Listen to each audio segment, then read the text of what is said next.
Hello दोस्तों, आज मैं लेकर आई हूँ आपके पास एक नई कहानी। उम्मीद है कि आपको ये पसंद आएगी।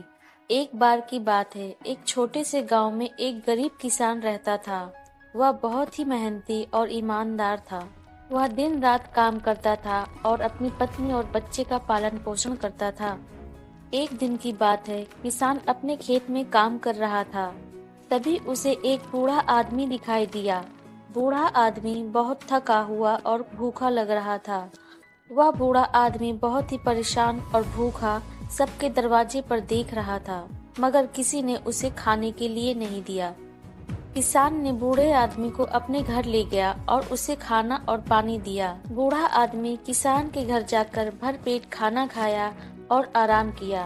बूढ़ा आदमी जब जाने लगा तो वह बहुत ही खुश होकर किसान को आशीर्वाद दिया।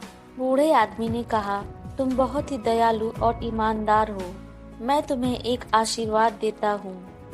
तुम्हारे सभी अच्छे कर्मों का फल तुम्हें अवश्य मिलेगा।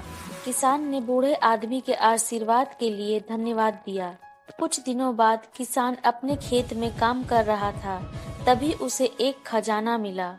किसान उस खजाने को देखकर बहुत ही खुश हुआ और उसने उस खजाने को अपने घर ले जाकर छिपा दिया। किसान ने खजाने से मिली धनराशि का उपयोग अपने परिवार और गांव के लोगों की मदद करने के लिए किया। उसने गरीबों को भोजन और कपड़े दान किए।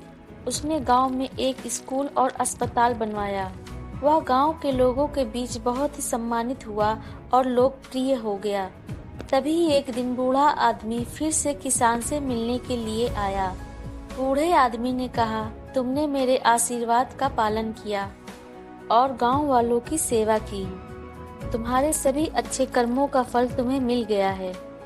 किसान ने बूढ़े आदमी के आशीर्वाद के लिए धन्यवाद किया। किसान ने अपने जीवन में बहुत ही सुख और समृद्धि प्राप्त की। वह अपने सभी अच्छे कर्मों का फल भोगने के बाद खुशहाल जीवन जीने लगा। तो दोस्तों, इस कहानी को बताने का यही तात्पर्य था कि हमें अच्छे कर्मों का फल अवश्य मिलता है। हमें दयालु और ईमानदार रहना चाहिए। हमें दूसरों की मदद करने के लिए हमेशा तैयार रहना चाहिए। आपको ये कहानी कैसी लगी हमें कमेंट करके जरूर बताएं।